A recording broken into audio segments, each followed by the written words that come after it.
and welcome to the podcast. We are thrilled to join you today, wherever you are. For those of you that are just beginning your run, I want you to envision Eddie and I just on the outside of you. I'm on the right side. Eddie's on the left side. How fast are we going at this point? We're going about 6-minute pace. I might be a little behind off to the right, but I get what you're saying. We're easing into this run. That's what we're doing. We're gonna get a good warm up in. We're gonna get some good breathing in. That means like relax. I think sometimes when we start off on a run, we forget how important it is just to relax. Relax those shoulders, keep moving the arms. But you get to do this run. So whether you're feeling tired, energized, excited, or maybe this run is feeling like a drudgery already, I always like to say just well done getting out there. Put on the shoes and hitting start on your watch is sometimes the hardest part. But Eddie and I are going to be with you for hopefully the whole time or part of the time. And we're stoked that you're training today. If you just walked into the gym and you're going to get on a cardio machine or lift some weights, get after it. This is your time. And this is your time to get better, to get stronger, to take care of yourself. And any time that we get to train is a good time. So thanks for putting us in your ears. I already asked Eddie. What? Before we started the podcast, you want to go to the gym after this? What did I say? And you said, we'll see. I said, that's a maybe. We'll see about it. Friends, what does we'll see mean to you or in your family in friendships? If someone said, we'll see, is that always 50-50 or is someone who says that it usually means yes? Yeah. Or usually when they say we'll see, it means no. It's a no. Yeah. Well, it's a maybe. We'll see. We'll see how I'm feeling. Uh-huh. After a long sit, it might be good to get up and move around and throw some weight around. I think it would be good to just get some BPN flight going. Ooh. Full scoop. Full scoop. Going full scoop on that. I mean, we won't sleep. Max reps. For the next 40 hours. That stuff is so strong. Oh, man. We'll dive into how we're feeling. Eddie has just come off a 6.5-hour car ride. He arrived last night from NAU, Northern Arizona University. He drove back with Isaiah sans me. I left early this morning. I drove, returned the rental to Phoenix. Yes. And then flew from Phoenix to John Wayne Airport, Orange County Airport. Eddie literally just picked me up 2 hours ago. So while I was at the airport, I said, let's podcast. Let's just do this. We need to do it. The last 2 weeks, we had a family vacation and then it was moving Mackenzie in. And so,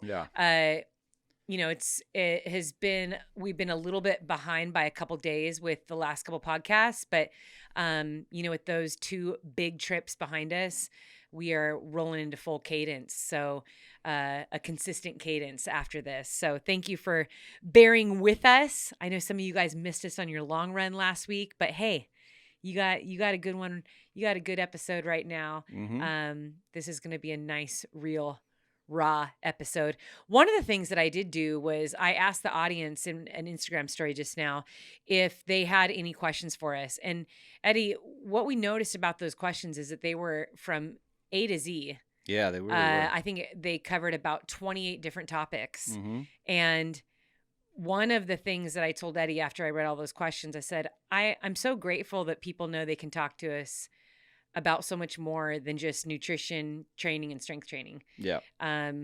There was a lot of really good questions in there that had to do, even beyond that. So we are going to get to some of those questions today, but we are recording a second podcast tomorrow. And so we'll tackle a lot of those questions tomorrow as well. So I'm really looking forward to these next couple podcasts. I'm also looking forward to the fact that this is just a great distraction for me right now. So I don't know, maybe not the word distraction, but I'm glad that this podcast is keeping me busy. I am glad that I'm talking to the community that has followed along this last week. There's a lot of people following along. We noticed an uptick in the stories and the engagement on the Instagram. People were watching me and Mackenzie's adventure before she moved in, and the heartfelt messages that came through. I thought, wow, there's a lot of people that know this season, don't want to be in this season, We even had people that had like little babies that are like, I don't even want to think about that. So it was really cool. Just hearing from so many of you. So I want to say right now, thank you so much for taking the time to send encouraging words, heartfelt words, sharing your stories. That really helped me feel so supported and understood during this week because, one of the things that I realized, Eddie, was that uh, I never experienced this in my family. Mm-hmm. So I was the first one to go away to college, but my mom had already passed. And I remember moving myself into that dorm. And it was pretty lonely. It was really lonely, actually, because the athletes, they move in a week early. Yeah. I didn't know anyone on the team. And it was just a really hard time in my life. So that experience for me was really rough. And then just obviously you and I never being in this season before, like we didn't know what to expect. So anyway, we really want to say thank you for all of that support. We'll dive into that story in a little bit. Hello to our youth listeners. What is up? We're waving at you if you are watching us on the YouTube channel right now. Thank you for being here.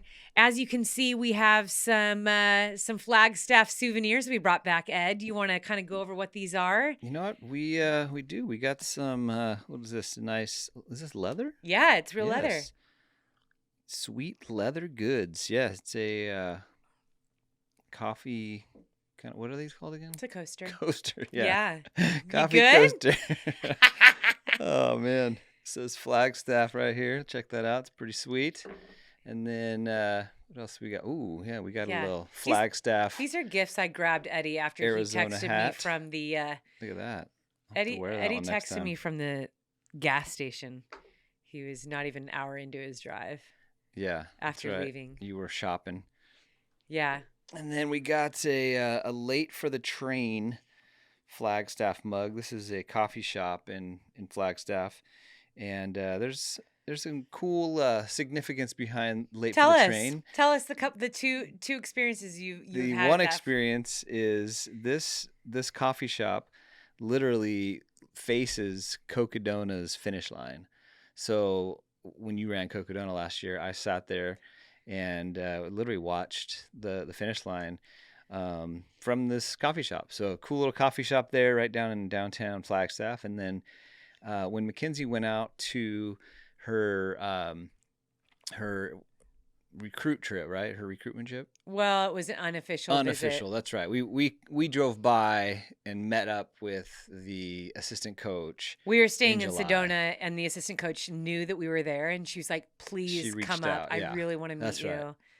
Yeah. So, and then when we were there, we ended up going to this coffee shop, and then you went with her this past week. Mm-hmm. So she loves that coffee house. So it's a cool mug. Yeah, that's our souvenirs we brought home.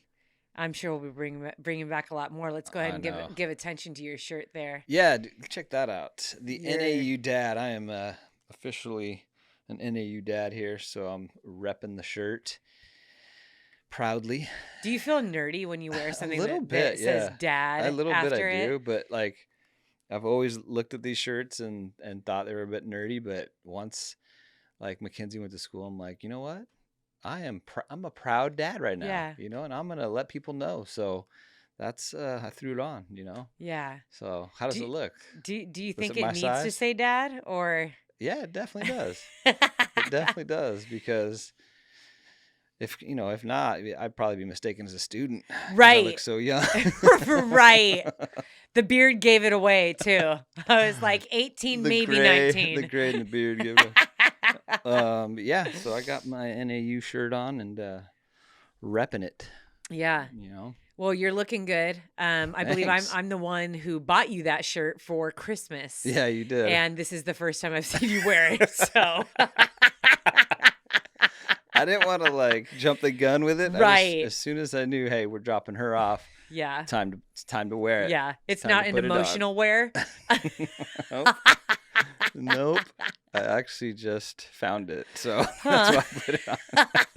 The truth comes out. No. Truth comes out, my friends. Yes. So Eddie, we are both repping the Stay Sturdy hat, which sold out in less than 24 hours on our Shopify site. Mm-hmm. You can get to our Shopify site. You can get to everything. If you're ever looking for something, just go to SallyMcRae.com. But the Stay Sturdy hat is now on pre-order. There's another shipment that we will be ordering, and those will be shipped out the beginning of October. If you are one of the lucky ones listening to this at this time, though, the yellow and the black True Strong hat, there is a small run in the store right now. So if you go online and you see that it's there, it's not on pre-order. Neither of those hats are on pre-order right now, but there is a small lot of them, and those ship immediately. Yeah. So that's just one of the questions I'm addressing, because that was a lot of questions that when I asked people, give us questions really? for a podcast. Yeah. They were asking about the yellow and the black hat. A few people I just responded to right away directly. But that is that announcement there. One of the things I'm super excited about is the sturdy tank top. Mackenzie wore that in a shoot when we were up in Flagstaff. We have a yellow one and a black one. That's a best seller right now. It's a great shirt to train in, whether in the gym or running or just to pair with some jeans. It's super cute. Designed by yours truly. It is a very different fit from the Lion Do the Work tank, though. So just a little heads up. Anyway, that's all I have to say about the shop. Moving on, Ed. Moving on. Yes. Well, should we dive into a couple reviews before we chat about our week? Yeah, let's dive into a couple reviews, some highlights, and then we'll talk about our week and then tackle some of these questions. What do you think? Yeah, let's go. All right. Well, I'm gonna give a little review here by E on the Run. E on the Run from Apple said, "Awesome for the whole family. I started listening to this podcast on long training runs and I loved it, and quickly roped in my husband, telling him we could totally be friends with Sally and Eddie.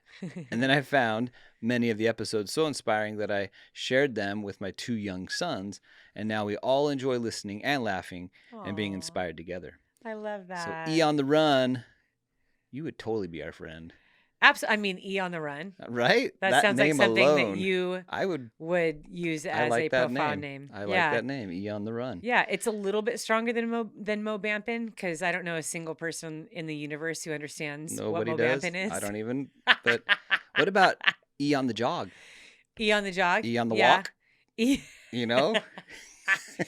E in the Pringles? There's a whole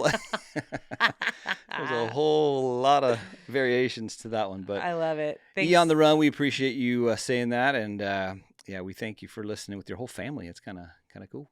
That's very cool. All right, review number 2 is coming from Joe Godel, and I don't know if I said that correctly, but I'm going with that one.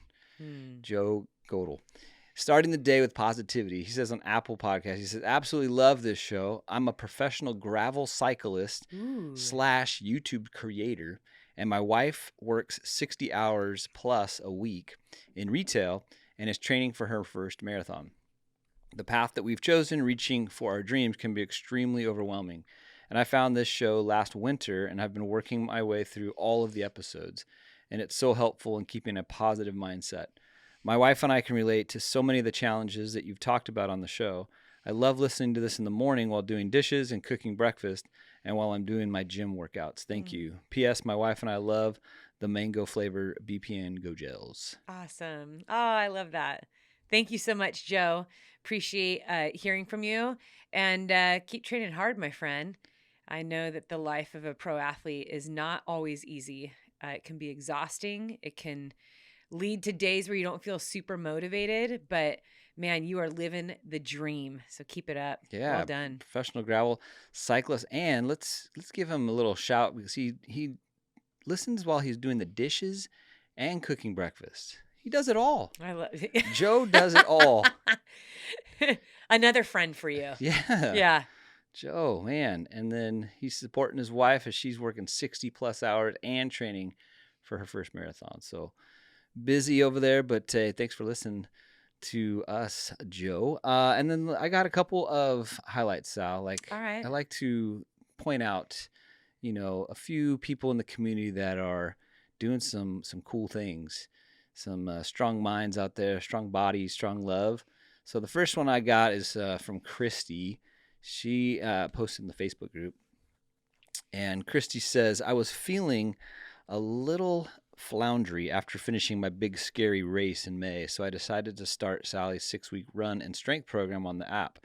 And let me tell you, it wasn't always easy, but it was worth it. My training buddy, aka my 5-year-old, and the Choose Strong podcast kept me going. 6 weeks of bike rides, yoga, running, and strength. We did a lot of it together and both finished stronger. And she's got a picture of her and her little boy with their helmets on and out for a little bike ride. So Christy did the 6-week program and felt stronger afterward by listening to the podcast. I love that. And I love that program. That 6-week program's awesome. And having your son as your training partner. Oh, pretty cool. Very sweet. Yes. Well done, Christy.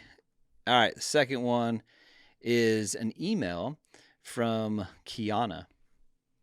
Kiana says, you are my biggest inspiration. I've been through a lot of my life and wasn't sure I'd make it to 25 years old. Last year, I started running again after 4 years of depression and sadness. I started at a weight of 208 and a pace over 15 minutes a mile, and I couldn't run without walking breaks. Now, over a year later, I weigh 160 pounds, and I average a mile in 9 minutes. I strength train, and I eat extremely well. You have helped me more than anyone on this journey to not only weight loss, but peace and happiness. I've heard others say this before, but you really are my virtual parent and accountability partner. Virtual hug and big thanks from Kiana. Also, feel free to share this on the podcast. I definitely have a huge fangirl moment if I was running and heard Eddie reading my message to you. Oh, Kiana, we love you. We are so proud of you. What an incredible journey you are on, Kiana. I mean, that's some hard work and discipline. And to keep pushing forward too, throughout this entire year and reach all those goals. I mean, it's amazing. Keep going. We're stoked for you. Yeah, that's pretty awesome. 208 and 160, eating well, strength training, and running faster. And not only stoked on her weight loss, but she's feeling peace and happiness too. That's just pretty cool. That's the best part. So thanks for sharing that, Kiana. And if you are having a huge fangirl moment right now, we are stoked for you. We're smiling with you. All right, the last one I got, number 3, Jessica on Strava. Jessica's in our Choose Strong Strava group. Okay. And Jessica said, thank you, Sally, for always motivating me to choose strong. Mount Whitney Summit for the first time. Let's go. Yes. That's awesome, Jessica. Jessica has the picture of her holding up the sign. Oh, I love it. Big smile. So such a great summit. It's a surprising summit. You get up there, you feel like you're on the moon. You know, you're not surrounded by greenery or trees or anything like that. You get up there and you're like, wow, I can't believe how high up I am, for one. But that is hard work, Jessica. You have to work very hard to summit Mount Whitney. So we are so incredibly proud of you. Keep going. Yeah, huge congrats. That's a huge accomplishment. When you're at the top there, you're able to look around at all the other peaks around you. And hopefully you were excited about tagging some other ones. Tagging some more. Yeah. Very cool. Well done, Jessica. This episode is brought to you by Cozy Earth. As the summer heat rises, keep your sleep refreshing with Cozy Earth's bamboo sheet set. Cozy Earth bedding is crafted with advanced technology and regulates body temperature for a cool, comfortable sleep all summer long. All products come with a 100-night sleep trial and 10-year warranty. Incorporating Cozy Earth improves sleep quality and enhances overall wellness. Get 30% off and a free pair of lounge socks at CozyEarth.com using code CozySally. That's code CozySally. All right, Sal, that's all that I have on this end. Yeah. And I say we just chat about this emotional week that we just had. Yeah. You know, do you want to go first and start chatting, or are you going to start crying? Gosh, a part of me doesn't know what side to dive into. I know. We've been talking about Mackenzie moving to college, for over a year, I feel like. Yeah. When she started her senior year, that was a big milestone. I think that what I would actually like to open with is just the idea that, well, not idea, it's just the reality, Mm-hmm. the fact that transitions in life, whether it's you're moving into something that you're excited about, that you've been hopeful and looking forward to, or something that is hard and uncomfortable or you're dreading it, it really, regardless, there, that change that comes with that transition, it's hard. Mm.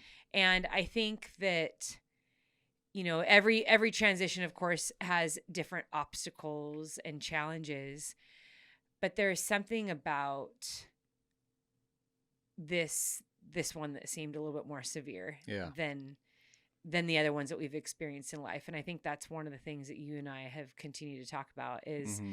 we have, separately and together, since we've been married, we've had a lot of big life transitions. Yep. And before I met you, I had a lot of transitions and changes and surprises, and I'm used to that. Mm-hmm. And I think that, yeah, this one just it hit different. I think because it was filled with so much positivity and joy and excitement and enthusiasm and, pride as a parent. But then on the flip side of that was it's actually mourning a season in your life that you loved so much. Right. And it's such a weird thing to wrestle with. Mm. We've made 3 really big moves throughout our marriage, and those have been difficult, but I think because we have each other in it, Yeah. and our kids, yeah, you feel like you're a power team together. And I think leaving Mackenzie behind in another state, it just doesn't feel right. Right. So I just want to also What? Bear, What's he doing? come here.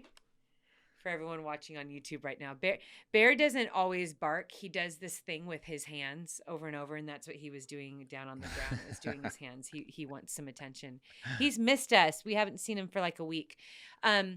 Yeah, big shout to our new parents, to our parents, Yes. to our couples who are anticipating children, to those of you that have kids that are going into their junior and senior years. You're kind of coming to the end of their school years at home with you, and to the many, many, many parents who are also dropping off kids this week. Yep. I cannot believe Yep. how many people messaged me and commented on some of those posts that I did, who said, I'm doing this in a couple days, or I just did that last week. So, it warms my heart knowing we do have a lot of parents that listen to this. We even had some kids that commented. They're like, thanks for actually bringing to light a side that I didn't think about when I moved into college. Yeah. Because it's so exciting for them. And it should be. Yep. That's something that was really important to us too. It's like, if we dropped her off at college, if we were moving her in and she was like, I can't do this, I want to come home, I can't leave you guys, and I don't think that we did a good enough job, Yeah, it's so true. teaching her to be independent, which is hard because we want them to want to come home, but we also want them to be strong, independent adults. And so it's so different. So yeah, it is, but it's different. It's weird and has so many different emotions, but I mean, let's chat a little bit about how this week went down. So you went out to Flagstaff with Mackenzie separately, left me and Isaiah behind because you guys want to get out there early, about a week early, got an Airbnb to kind of get used to the elevation. It sits at 7,000 feet. Big change from 100 in Huntington Beach. So getting out there and getting used to the elevation and just getting some time together and cooking dinners, and tell us a little bit about those days that you guys had. I envisioned, I think once she had signed with NAU, I made a plan right away. So this is October of last year, so almost a year ago. Yeah. I told her, I said, Mackenzie, you and I will go out there a week early. Mm-hmm. And it was twofold. One was, yes, I wanted to just allow her time just to acclimate, Mm-hmm. whether we were hiking or jogging or in the gym on the bike. Like I wanted her to feel like she could just ease into that altitude. But, my mom's heart also uh, really wanted her to feel comfortable in the city. Sure. And I thought, this is definitely one of the great joys that we have about being able to work from home is having the schedule that allowed us to do that. So, Mackenzie and I were able to leave for a week and spend time getting to know the area that she's in. I think that's just probably more of like a mom thing. Like I wanted her to know where, where's the local store if you need to go and get supplies, where's the Target and the coffee houses and where's the good places to eat.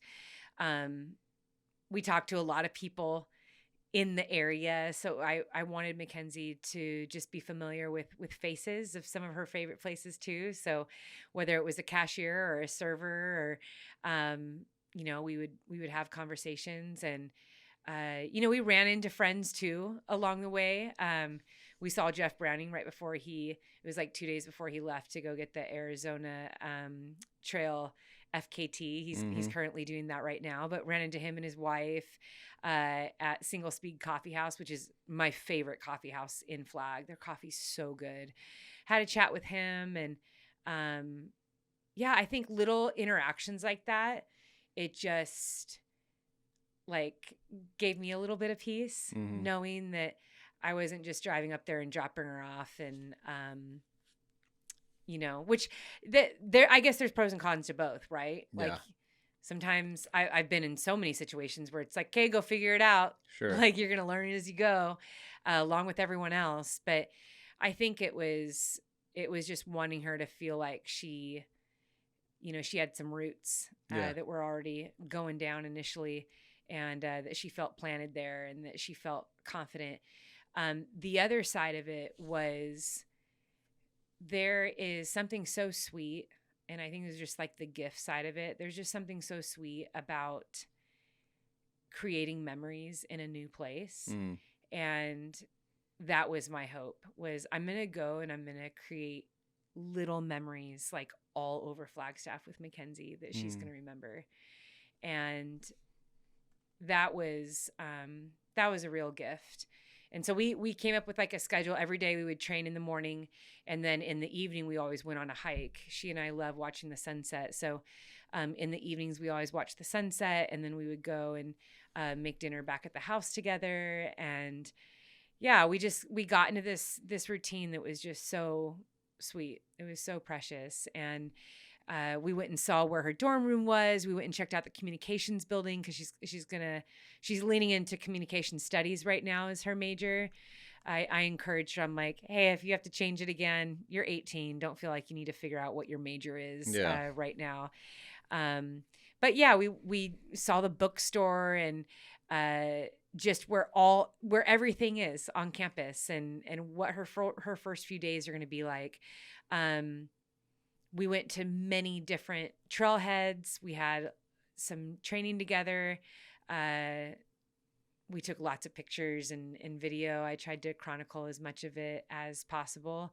And then on Wednesday night, you and Isaiah arrived, Mm-hmm. and we went out to dinner. And the place that we went to for dinner was actually where we went on her recruiting trip with her coach and the Yeah. other recruits. And that was really cool. Yeah. Just spending time there as a family, and realizing, wow, it was just like 8 months ago that you were here being recruited, and now we're here, and you're moving in. But I feel like that whole week with Mackenzie before we moved her in was it was a mix of a celebration of Mm-hmm. all of her hard work and just how far she's come. Like we were really able just to enjoy the city and enjoy our time together. One of the things that I realized was the past 6 months have been wildly busy. Yeah. She committed to a school, and then it was her competing like every single weekend, but then it was like her 18th birthday, and then it was prom, and then it was her graduation party, and then the actual graduation, and there was just so many things that were going on that I felt like we were always going 100 miles an hour. And within that, there's also like 4 family trips that we took. And Yeah. um, when I sat down to write her card, I know that was something that you and I both did. We wrote her Mhm. separate cards. You actually wrote her a 6-page letter, which is amazing. Um, I I realized that, man, this time has flown by. There have been so many big milestones in the last 6 months, and it was really easy for me because I was planning all of that. Like I Yeah. was like in it. I was planning every detail of everything and doing all the decorations and the invitations, and then you're hosting and you're trying to entertain, and like you want everything to be perfect for the day of the event. And like, in full transparency, it was really hard for me to enjoy Yeah. those moments because I was in charge of all of it, and making sure that every single detail, all the details were run through me. And if there was any problems, or if things weren't going right, like I had to troubleshoot in those situations. I think it was her graduation party. I didn't even realize how many people had arrived. I think there was like over 100 people at her house. And I remember walking outside in the front because we kind of like transformed our garage Mhm. into a room. But I hadn't gone into the garage and gone out front because I was so busy like in the kitchen with the food, and some people were coming into the kitchen, and then I'm chatting. And it was like 2 hours into our party, and I walk outside into the garage and out into the street, and it was all these people that I didn't even know that were there. And for a brief moment, that thought came into mind, like, don't forget to enjoy these moments, Yeah.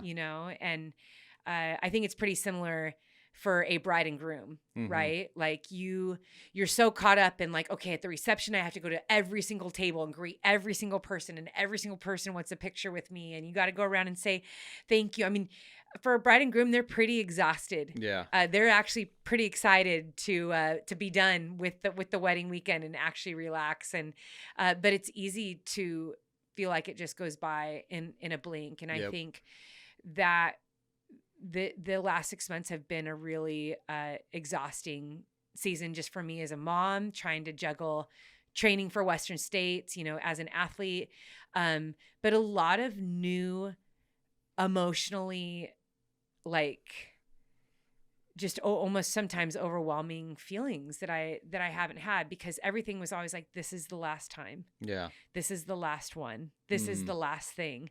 And that was that was a lot to take in. Yeah. And I think that when she and I went away to flag together, it was like, I finally just get to think about, and I get to think about everything that's about to happen, Mhm. and I get to sit with her every night over dinner and look her in the eye and have these conversations. I get to stand next to her at the trailhead and start our run together. And I mean, we laughed so much, Mhm. and I'll really cherish that week we had, because you know, and as typical as it is for teenagers, your friends are your life. I Yep. mean, your friends are the most important thing on like just a whole other level. Oh yeah. And so as parents, as much as you just want to be like, spend time with me, hang out with me, it's like, I know you and I both, Eddie, were like, hey, remember when we were seniors in high school? Mhm. Like, you have to let them just, Yep. you have to let them go, Yep. and this is good for them. They need to be social and out and doing things and being independent and driving around town and going to the beach, and, um, fostering all these relationships that they're building. And so, yeah, we had a lot of moments that were like, oh my gosh, everything is like, this is the last time. And then Yeah. also she's so busy, like she's gone all the time That's what too. I felt the past, like, yeah, few months for sure. But like that 6 month gap of time that you were talking about, where there's so many big life moments for, a senior and, Mackenzie's Mhm. life. But yeah, that last month or two, there was every day or every weekend was like accounted for because we wanted to spend time with her. But then she had all these friends that she was trying to hang out with and Mm. make time to go to the beach. And yeah, it just flew by. Yeah, it really did. And a lot of parents of younger kids have also been reaching out, and I know we've said it on the podcast before.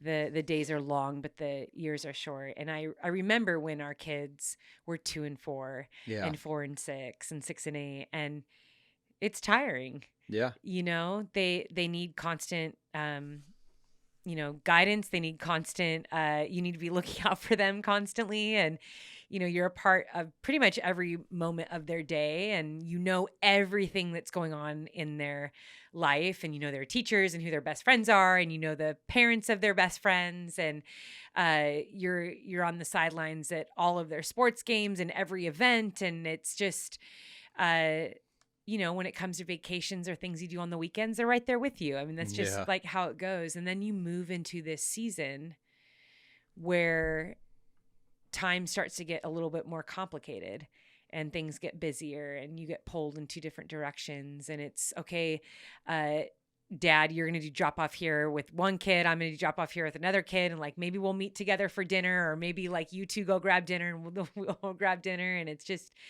the seasons, my friends, they constantly change. Yep. And I think that with every passing season, I have been reminded, whether it's by people who are older than us, who have mentored us, or just those reminders because they're right in front of us. But nothing lasts forever. And I think when your kids are little, and you are getting up in the middle of the night 2 and 3 times, and especially for those of you that don't have help, you don't have family, you don't have babysitters, and it can feel very exhausting. It can feel very long. And I just want to encourage you.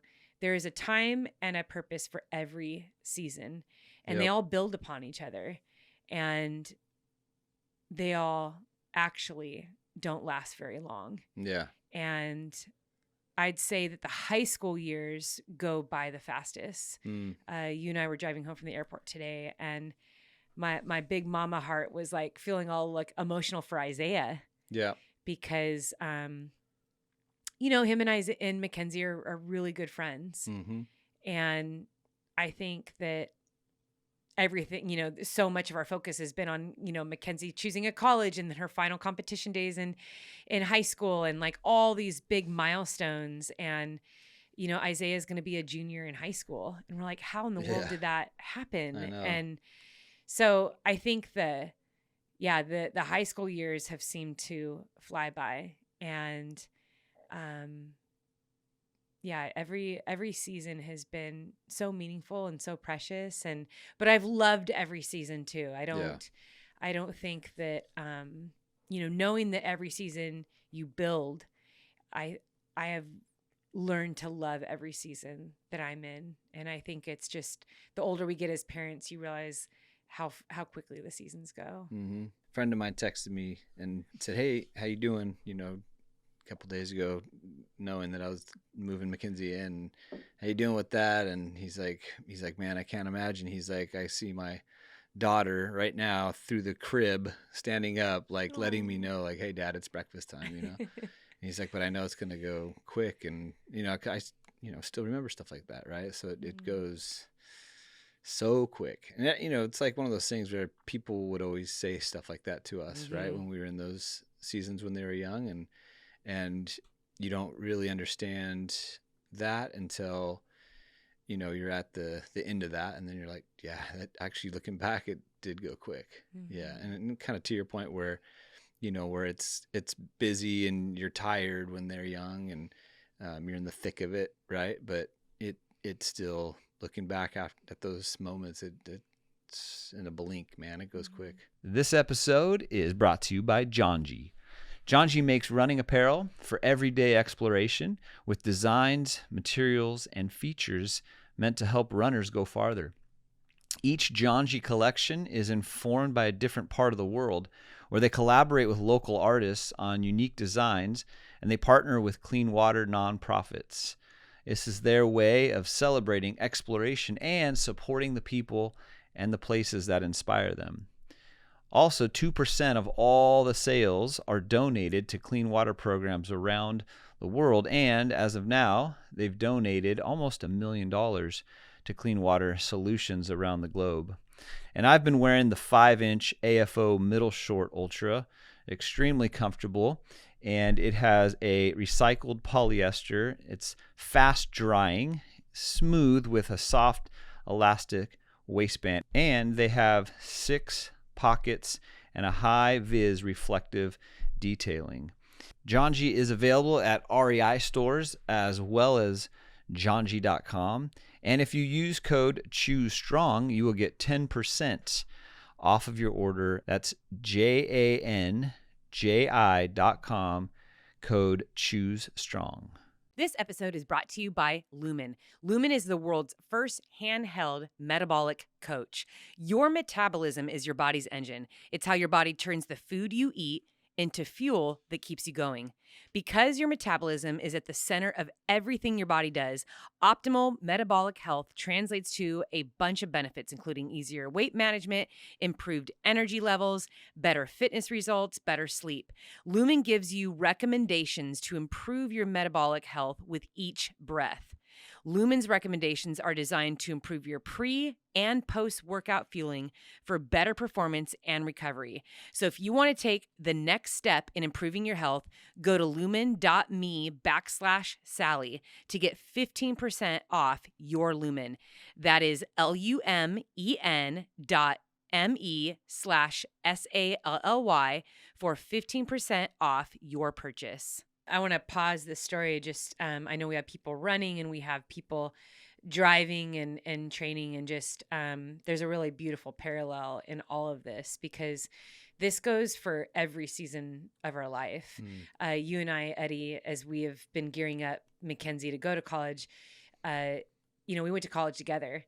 And we still say that our college years were some of our favorite years of our entire life. Oh, yeah. And how when you're in it, you don't appreciate it. Yeah, you don't totally understand that these are the best years of my life, where I have like virtually no responsibilities except to turn my paper in. Yeah. I mean, it is, best. it's the best. The It really is. And even if you're not planning to go to college, I think it's just like those young 20s, Yeah. your late teens, young 20s, where you just kind of feel invincible, and you really don't have a ton, you don't have massive responsibility when you're 21. Right. And, generally speaking, but I think that it's so easy to lose sight of how short every season can be. Mm-hmm. And even when you're in a tough season,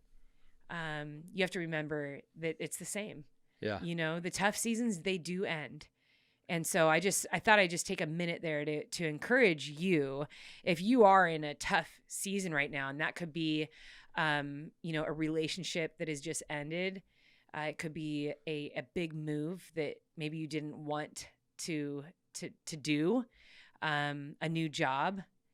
It could also be like the tough transition from going from no kids to your first kid. That is that I think that's the hardest, from going to none to one. There's a lot of things that people don't talk about with what that transition is like. And, but remember that there is so much down the road for you, and there's so much that you can't see and that you can't predict. And, I'll tell you what, that is one of the things that has helped me not cry every hour of the day, is knowing, like, I know that this is going to get better, because we're moving into an incredible season in Mackenzie's life. And there's no greater joy than to watch your children pursue all that's in their heart, because this is the very thing that we prayed about, that we hoped for their whole life, that we would be able to prepare them for the world, and to go after, those big dreams, and just to be able to live on their own independently and with confidence. I mean, we don't want the season to come, but it eventually does. And I think, whether we're in a hard season right now, or just even feeling at a loss, uh, know that the best thing to do is to keep hope in your heart, knowing that there's a lot down the road that you don't know about, and go after it.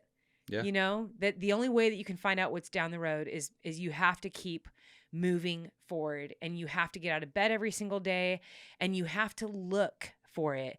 I think that's one of the best pieces of advice that I got in growing up as a teenager and in my early 20s is you have to look for the blessings and the good and everything that's going on in your life, even when you're in the midst of pain and heartache and loss. It's there. It's always, always there. So, yeah, I just thought I'd pause to encourage everyone in that. But let's continue on. So, you guys arrived on Wednesday night, Yeah. Ed, and we went out to dinner, and then we had Thursday and Friday, 2 full days. One of the things that I really wanted to make sure that we did was I was going to go spend time with Isaiah, and you were going to get some one-on-one time with Mackenzie. I'd had all this one-on-one time with Mackenzie for 4 days before you guys even came out. Yeah, And you were hogging her. I was hogging her. But, listeners, Eddie and I we both have a very close relationship with Mackenzie uniquely. Mm-hmm. And I think that's something that I really love. Yeah. That the relationship you have with her is not the same as the relationship that I have with her. Mm-hmm. And there's just a beautiful balance in that. And you guys have a lot of your own unique memories and inside jokes, and just the way that you guys connect and the substance of your conversations, everything is different from what she and I have. And so I knew that, knowing how close the two of you are, it would be really important that you guys get some alone time. So that next morning, Thursday morning, we went up to Grand Canyon. Yes. Spent a little bit of time there. Mackenzie had a couple days of physicals. A freshman usually their physicals are a little bit longer than returning athletes. They do all kinds of tests on them. Yep.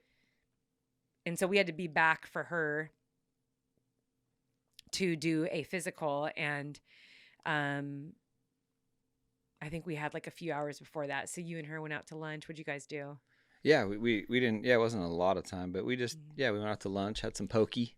Yeah. We love a good poke bowl, so we found a good poke place, and we ate there, hung out for a little bit, and then we walked over to REI, and we wanted to look at some bikes because she was thinking she needed to get a bike. Mm-hmm. So we went and looked at those and said, no, those are too expensive. So we left. That's right, because she's not bringing her car to campus. So we did that, and she goes, what's wrong with those bikes? And so I gave her a little lesson in money. I was like, those are way too expensive. Let's go find one maybe that a friend can let you borrow. So we did that, and it was really just a time to hang out. And, we didn't necessarily, do anything grand, but we did that. And then we actually went on our campus, and she didn't know where like the cafeteria was. And so we just kind of said, hey, let's park here and let's kind of walk the campus and looked at the different buildings and, found out where certain halls were and found the cafeteria and stuff. So we just kind of meandered around, did that. And then we went to the bank, did some father-daughter things. And so it was cool to get a couple hours in with her. Mm-hmm. And then Isaiah and I found you guys. Yeah, we saw you guys. You guys were eating near where the pokey place was, so we got to pop in and say hi to you. Yeah, I took Isaiah thrift store shopping because that's like his favorite thing to do in every city that we visit.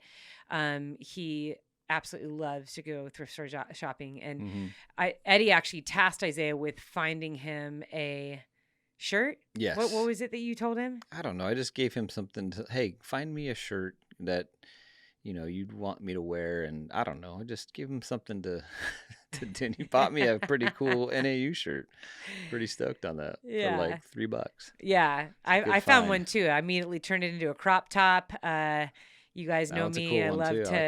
I I love to chop shirts up. So I did. I found one that had like trees on it and Yeah, I like yeah, that one. super cool. So, um, yeah, I'm glad you guys had that time, that one-on-one Yeah, time. that was cool. And And it was cool then, too. I got to go take her to her physical in, the athletic training room down there, and so I got to be led into the main, whatever, the athlete room. I don't know what it's called, but building. And you see all the different trophies from all the past national championships that they've won, and got to see the basketball court and the gym, and so that was cool. Yeah, so we had a good time, good one-on-one time. now should we bring up the tattoo? You know what? I was waiting for you to. I thought you were gonna lead with that. Actually, I'm wondering why it's taking I you got so long to bring it up. I got my first tattoo. Mackenzie got her first tattoo. This was her idea. It was something that we kind of bounced off of each other, I guess, like throughout, like ever since she turned 18, really. Yeah. And at first I didn't know how serious she was about it. But she wanted to get a matching tattoo with me. And so I said, if there is one that you want to get, like, let me know. Um, as I had said in the beginning of this podcast, the past 6 months have been so busy. I mean, there really was never a time for us to go and get a tattoo here in Yeah. Huntington Beach.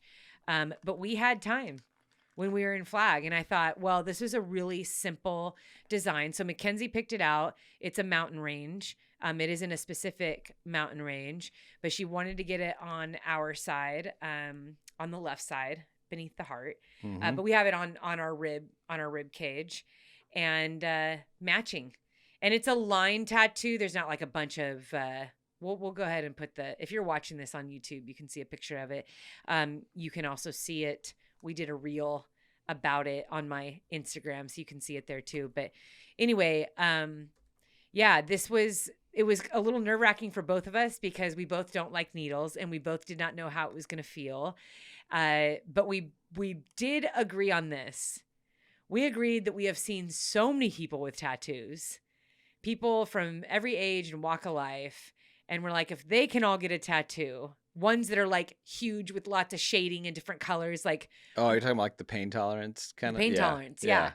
And she and I were like, yeah, we can endure this. Well, we finished a run and we were sitting at breakfast and she's like, Mom, we never got that tattoo. And she had been talking about it a lot for like the last 2 weeks. And then when we were on the plane and she's like, let's go somewhere in Flag. And I was like, sometimes it's actually hard. Like not a lot of tattoo places you can just like walk in, And so I called 5 different places where we were sitting at breakfast. Oh, I didn't know that. And someone called us back and was like, yeah, I kind of explained to them every person that I had called. So it was in the morning. A lot of tattoo parlors don't open until like 11 or 12. So I explained exactly what it was that we wanted as it's a very basic line tattoo. It's not a difficult graphic by any stretch.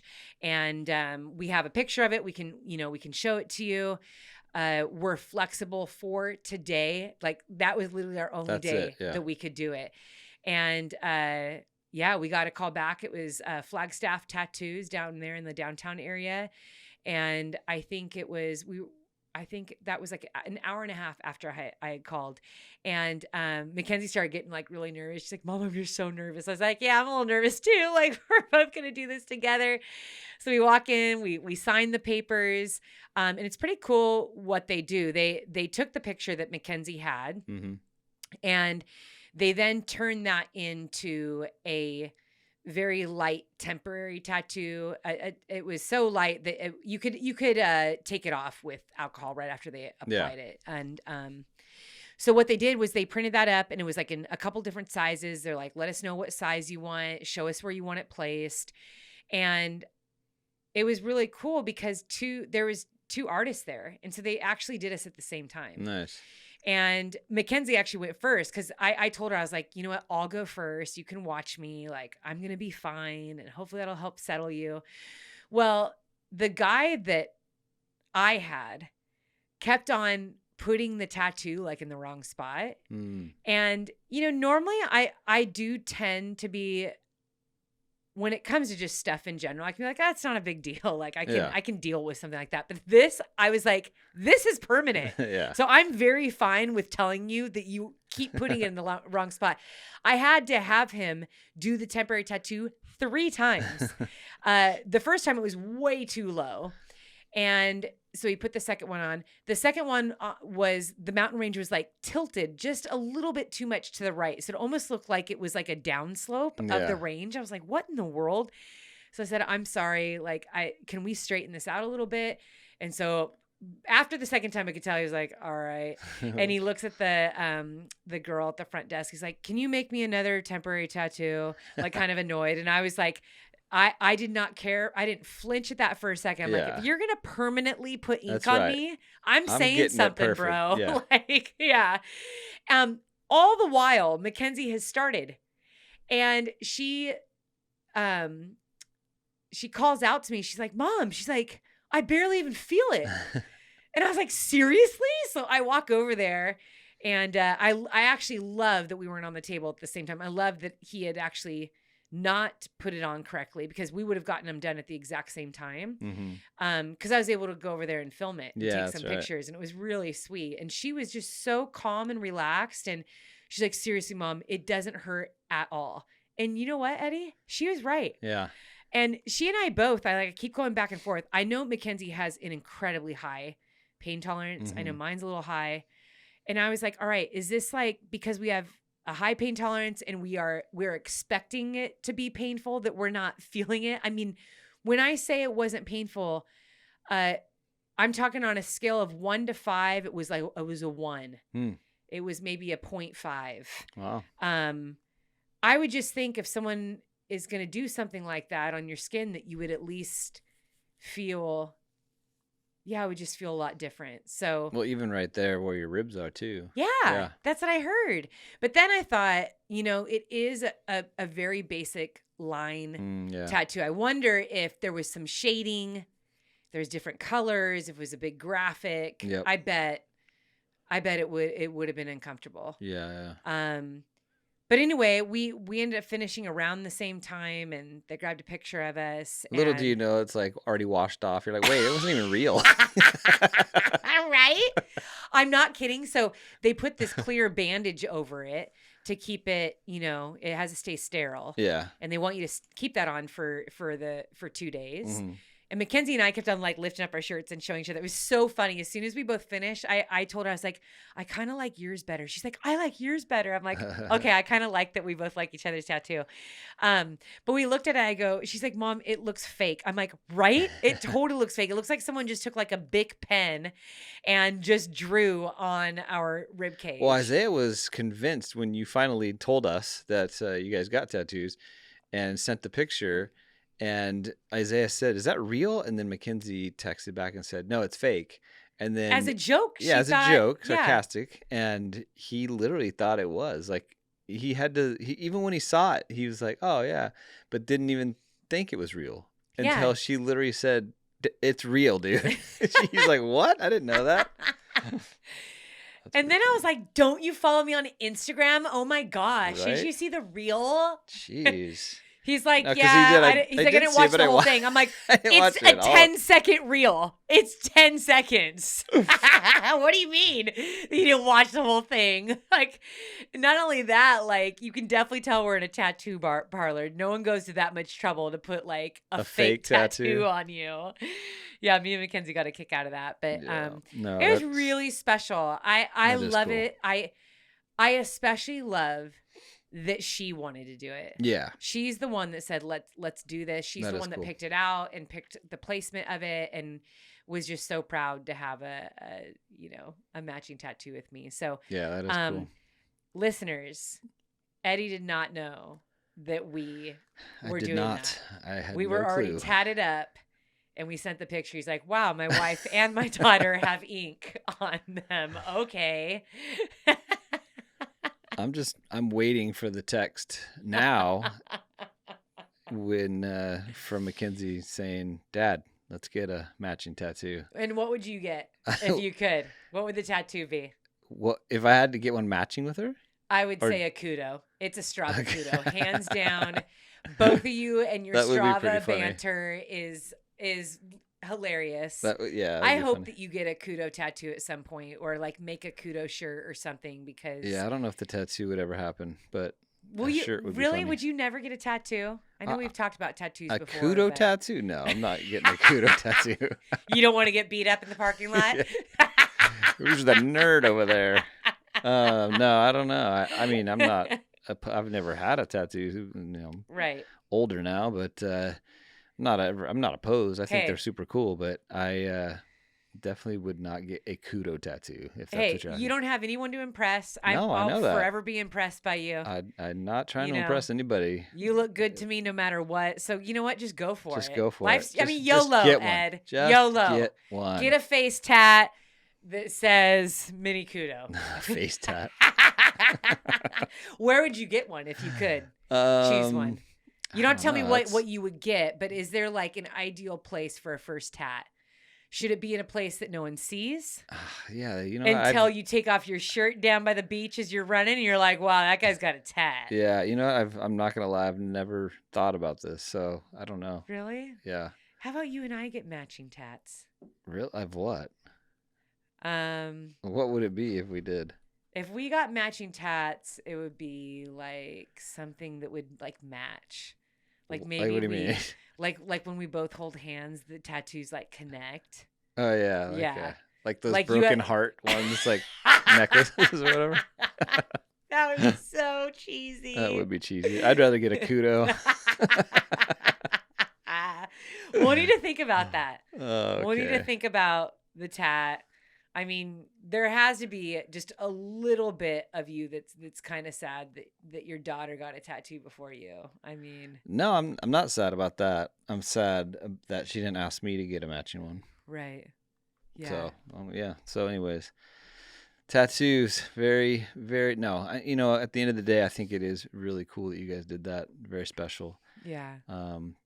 Yeah. There's meaning. So, talk about the why she chose and why you guys chose the mountain as a tattoo.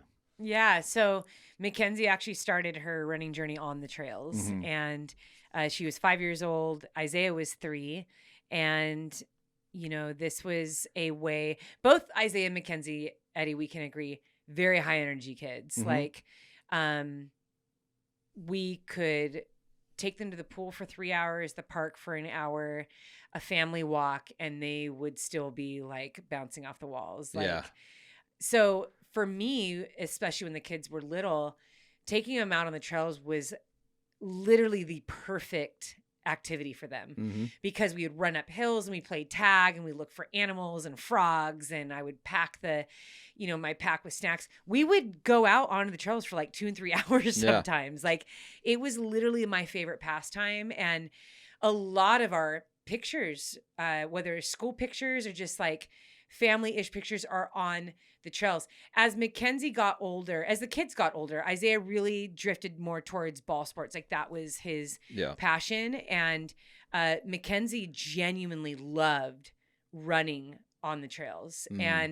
And as she got older, she wanted to go to the mountains with me, like take me to the mountains, take me to the mountains. And when she was 11 years old, she summited Mount Whitney. This is one of my favorite stories. Not Whitney. I'm sorry, Wilson. Yeah. Well. Yeah. Thank you for correcting me, because people are like, what in the world? Wow. That's amazing. Is that 11? child abuse or?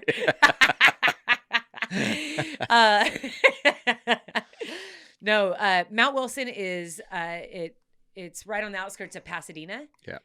In LA. It's a great mountain. It's actually a pretty intense mountain. You can get very solid, steep climbing in a short amount of time out there. I mean, I've done there's a 28-mile route that I like to do where you get over 10,000 feet of climbing. And Mount Wilson up and down is roughly, you can get anywhere between like 11 and a half to 12 and a half miles up and down. And it's like 5,000, almost 6,000 feet of climbing. It's such a good route. Mackenzie wanted to do that route when she was 11. Now, when people train on that, local Southern California trail runners, what is up? As you guys know, some people will just go, there's two different like solid turnaround points. The first one is first water, which in my mind is where I thought that me and Mackenzie would go to. It's like a 2.5 mile up, 2.5 mile down. Now, mind you, Mackenzie had already been running for like 6 years with me on the trails. So I was confident that we would go up to that. And we got to first water and she was like feeling so good. And I remember I had packed peanut butter and honey sandwiches and we ate those there. And she was just like, these are the best things ever. And she had so much energy and she wanted to keep going. So I was like, all right. And of course I had zero time, there wasn't about pace. It was about any of that, but we did hike it like pretty well. I was like, wow, like she's really good. And there's a lot of technical segments on that route too. I'd say when, SoCal trail runners are training for European races, that mountain is an awesome mountain to go to. That one and Bear Canyon Trail at Mount Baldy. Those are really good for assimilating like European trails. And so, I was of course like a little nervous because I didn't want her to get injured or fall or like, she was so little. And we then got up to the bench, which is another spot where people turn around. So this is now, I think that's mile 5. And the top of the mountain is like 6.5 or 6.2 or something like that. And it's, it's strenuous to get up to that summit. And so we get up to the trail and up to the bench. Yeah. And I say to her, I'm like, we can totally turn around. This is a route that I do all the time. We can come back as much as we want. This is kind of like a home mountain to us. And she looked at me, I'll never forget. And she said, Mom, I didn't come this far to not summit. Oof. And she was 11. That's awesome. And, Mackenzie, there's been 3 or 4 other times where she has said something to me about a race that she's run or a race that she's about to do that has absolutely floored me. I think I actually had posted about this. This is when she was like 8 years old. It was that Corona Del Mar 5K. Mm-hmm. Yeah. And she was 8 years old and she was on the Equalizers track and cross country team. So it was her club team. And she got a PR at this 5K. And I could tell as she was coming down the street to go across the finish line, you could see like the discomfort in her face. And she crosses the finish line, collapses, on the curb, right after. And I go up to her and I was like, sweetie, like that was an amazing PR. Like you did so good. And how did you feel out there? And she looks and she's like, Mom, especially at the end, it was just hurting so bad. But I just kept telling myself, as soon as I cross the finish line, it won't hurt anymore. So just get to the finish line. And I just I teared up hearing that because I thought, that is so powerful for a little kid to understand that.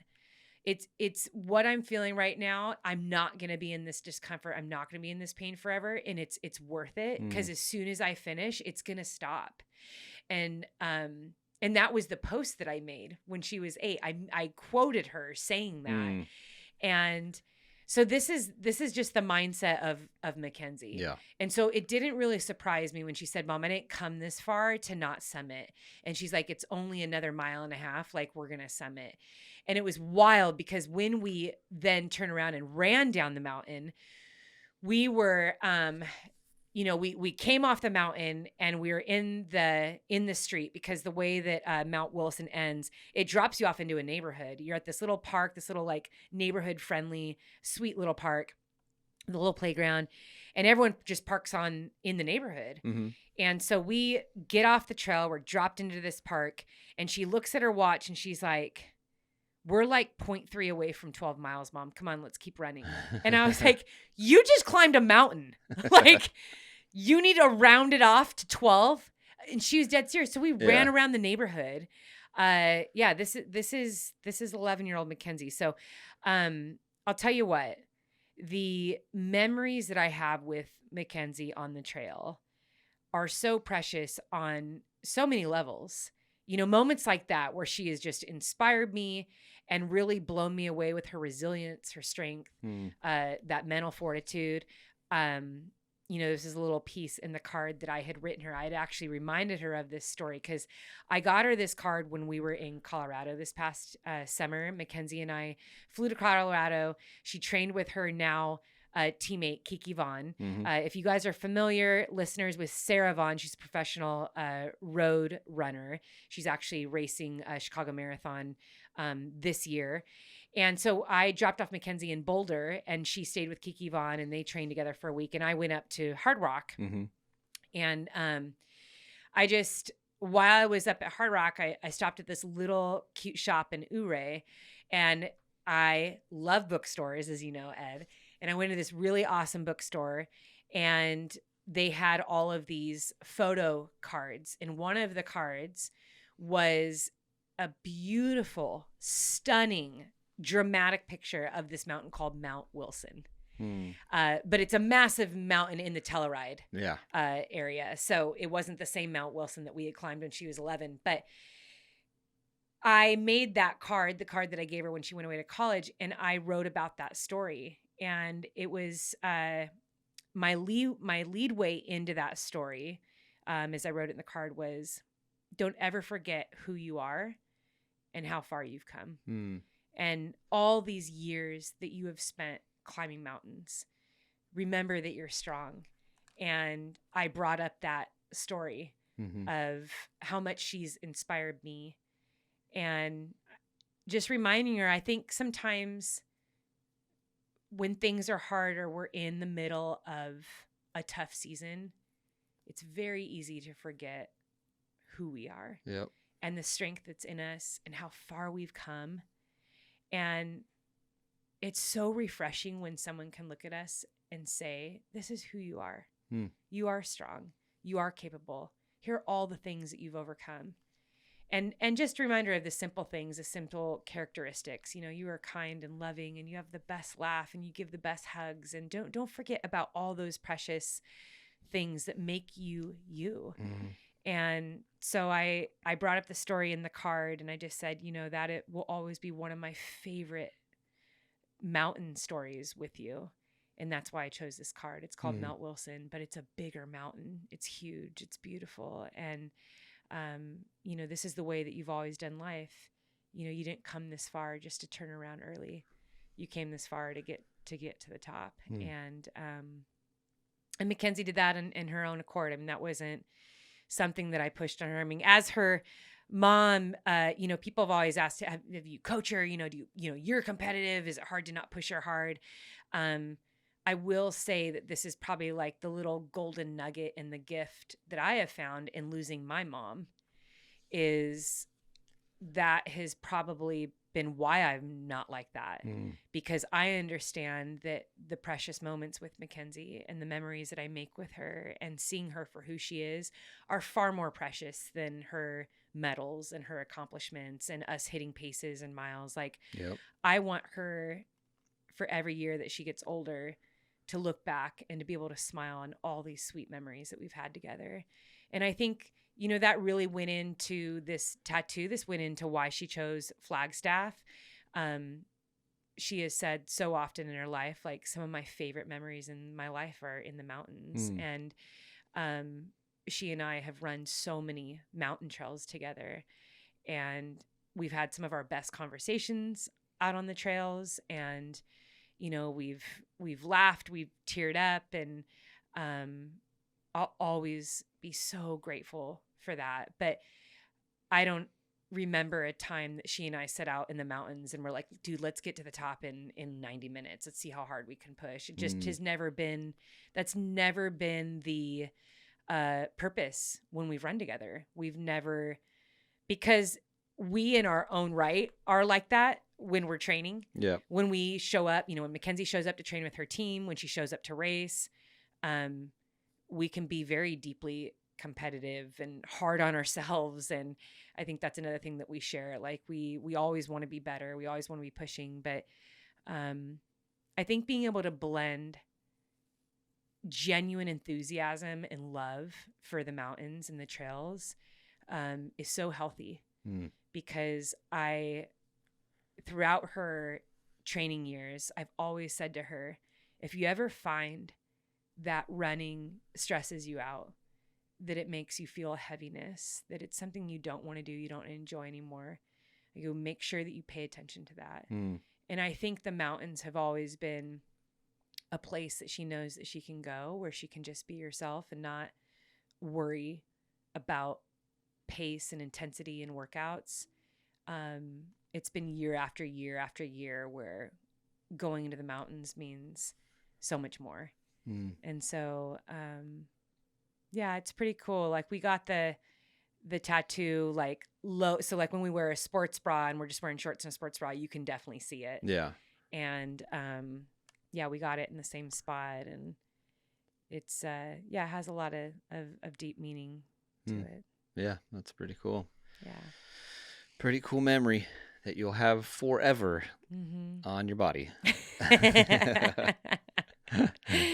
Yeah, that was cool. All right, so you guys got tattoos, and then let's chat real quick about the move-in day. So we finally get to move her in, and I don't know about you, but I thought we were just like, okay, let's load up the van here, and let's put it in her room, and in an hour we'll be out of here. Were you the one that was talking about some TikTok of every dad moving into college dorms and all they're doing is putting together IKEA furniture?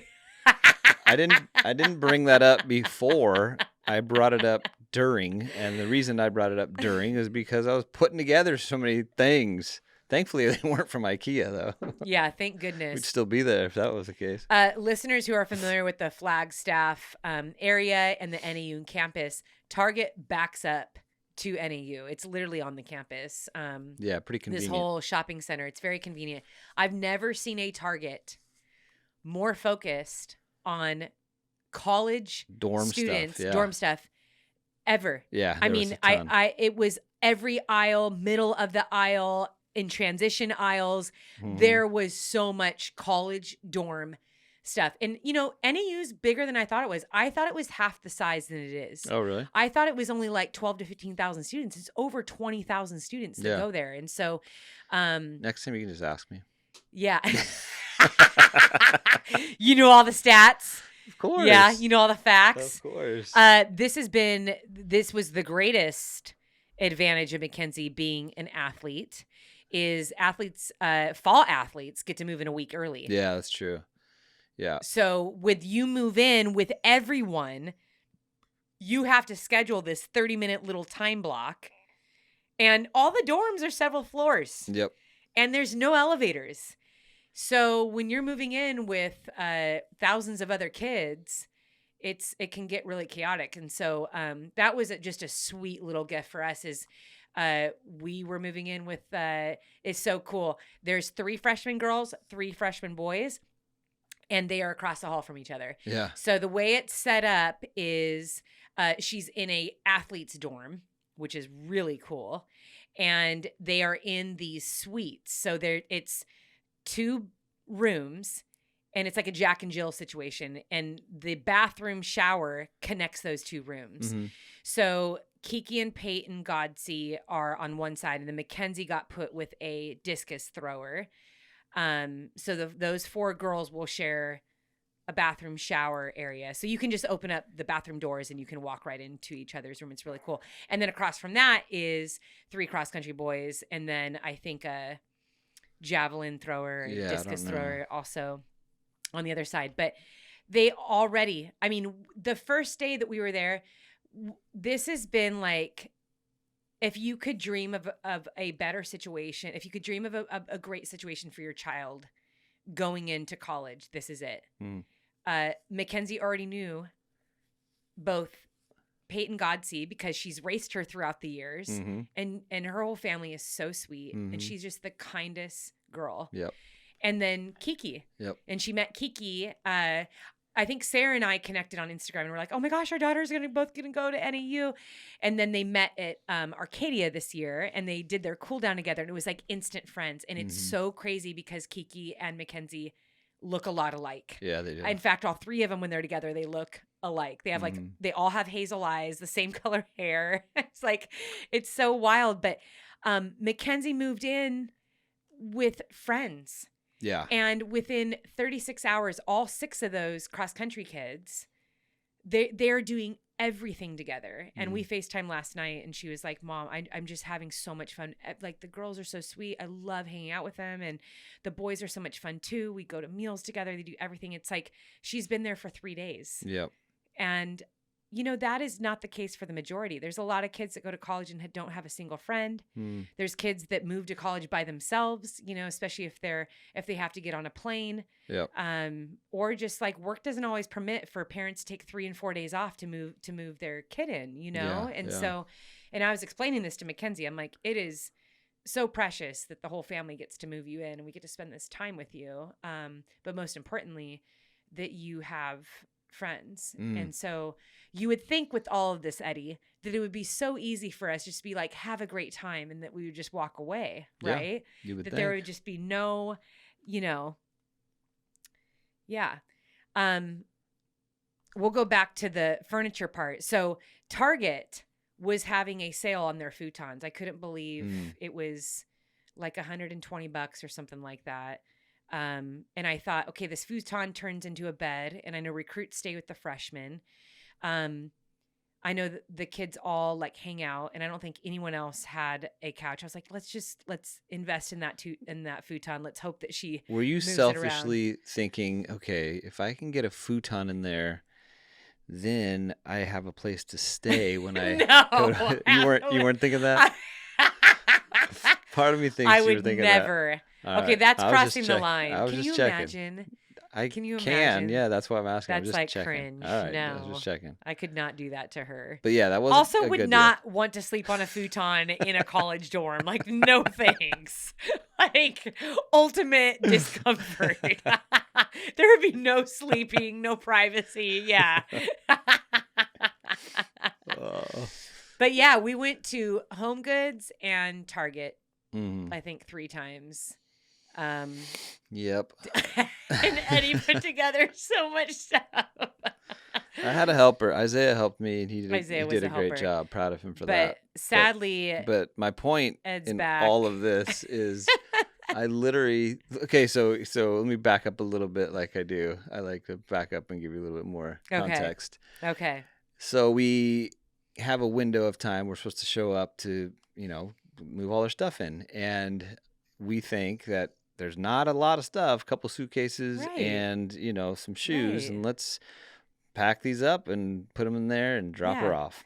Yeah. So when we get there, it was even better because the whole team, well, not the whole team, a lot of the girls on the team and the coaches, they were all there greeting us. And they Yeah. had these huge, like, wagon type Yeah. like things that they came out. They're like, You know, we want to there are help these you move carts in. that it looks like what the post office Yeah, uses carts, there when you they're go. sorting out mail, those big canvas carts. Right. That's what they use They're like to move people in. 3-4 feet deep. Yeah, And so you the shove all girls your stuff came in out there. to us. We opened up the back of the car there, and we just unloaded all this stuff in these 2 big carts. And the girls wheeled it all in. I was like, this is amazing. We're going to be done in like 20 minutes. And so we get in there and we say hi. And we're starting, we take it all out and start chatting. And then you guys start putting the bed together, whatever. And all of a sudden, you start to rearrange the furniture. And then all of a sudden, there's this open space. And you're like, we need to get a futon. We need to get a A rug. rug, We need to get a lamp. We coffee need to get table, a Yeah. lamp. So I'm like, whoa. Wait a minute. Where are we getting all this stuff? Who's putting it all together? How are we getting it here? Well. My yeah. Okay, So, a little secret passion of mine is I do like to design spaces. I love decorating spaces. And earlier this year okay. in January, Why do you have we to rope moved me in. into it though? We, you know what? I in my mind, I'm like, it would be so nice to give Mackenzie a little cozy space. I agree. And if we I'm can do it all on the for that. cheap, I would love to do that. But yes, Eddie, you and your back. I was gonna say it's had to endure not so all of cheap it. anymore. I got to go to the doctor and get surgery on my back. It's really not cheap anymore. Oh my gosh, Mackenzie, we did have a really good time doing that. But I think in your mind, and Eddie, we can kind of talk about how you like to say goodbye. You were thinking, let's drop off the stuff, say our goodbyes, let her figure it out.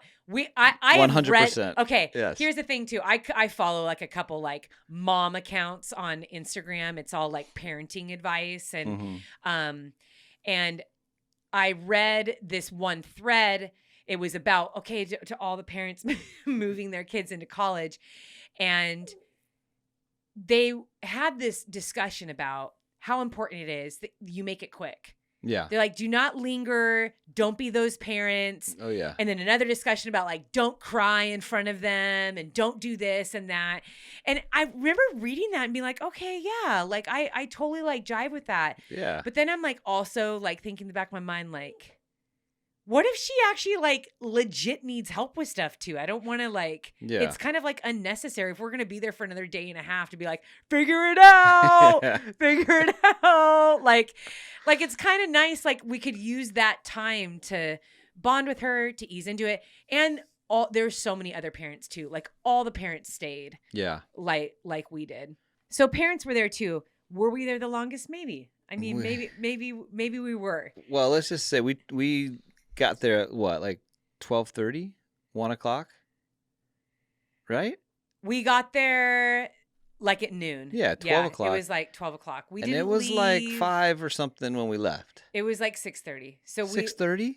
Yeah, because we stopped to go get lunch and we all said and done. shopped to other places. So like we were probably on campus for like 3.5 hours, and then we were out lunch shopping for a couple hours too. 6.5. But we spent our drop off day was like 6.5 hours, which I thought it not was 30 literally going to be minutes. 30 minutes to an hour. Let's drop the packages off here and say goodbyes, and we're out. Okay, the other gauge though that I had was to pay very close attention to signs that Mackenzie was giving, like, okay, guys, go. But she wasn't. Like, yeah, that's like true. Peyton and Kiki, they were all like with their parents. They were all trying to figure out. I mean, Mackenzie couldn't have moved. I mean, we had to move futons and dressers. I mean, there's so much stuff that, sure, she could have done that. Like, she could have like been like, hey guys, let's all like move the futon together. Let's all move the dresser together. But I think because the dorm, there's no one else in the dorm. Yeah. Like there's no one else on their floor. Like I think that was part of like the sweet part was like, wow, we're like the only ones here. And it was Saturday and the team wasn't even meeting till Sunday night. Mm-hmm. So in a way it made sense. And I didn't feel that any of the kids were like, oh my gosh, our parents are so annoying, like being here. I think that they were like stoked. So that they could have that help. Yeah. Yeah.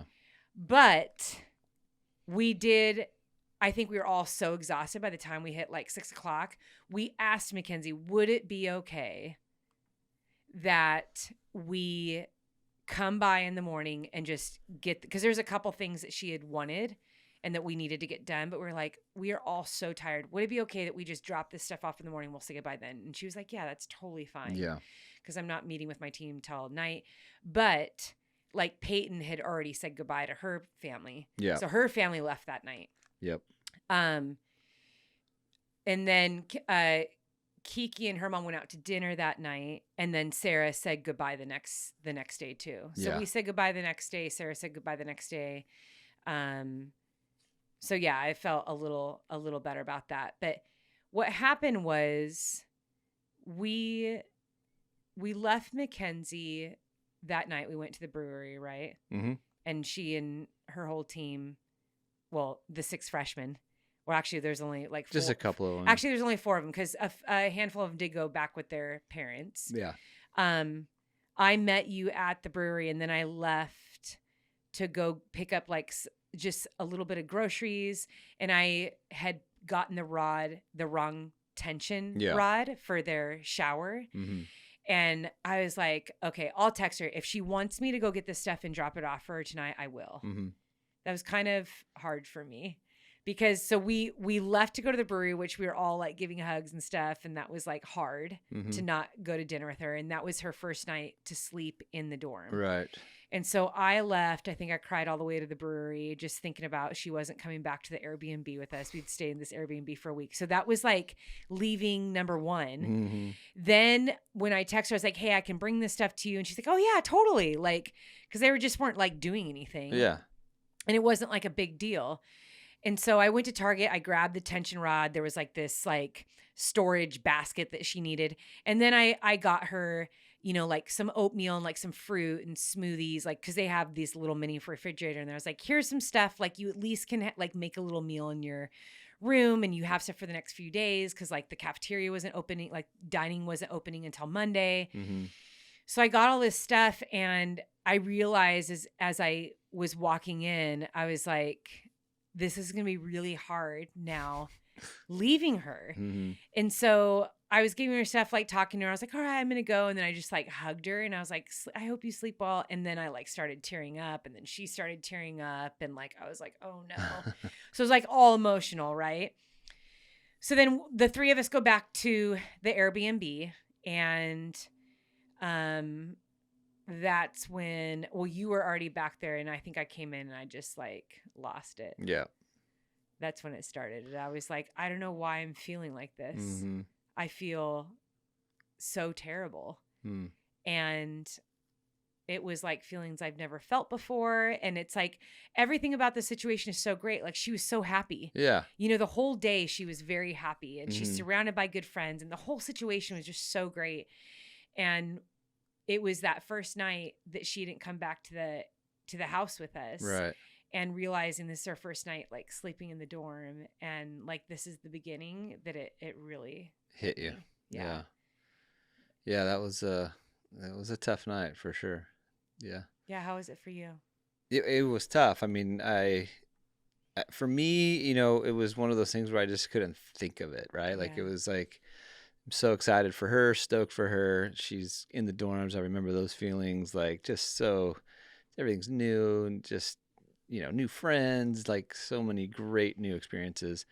And that's where I tried to leave it, and in my mind and so I didn't have to think about her not coming back to, sleep at our Airbnb for the night. So, but yeah, it was tough. No, but it was good too, knowing that I was going to see her in the morning too. So That did help that it was like a 2-part. I think there was a little bit of grace in that. yeah, Because it was so hard. And for Mackenzie, she didn't think twice about it. She was just like, oh yeah, I'll see you in the morning. See you in the morning. Like we'll get the rest of the stuff. We'll finish setting up. It was like, there's still work to do. Like, yeah.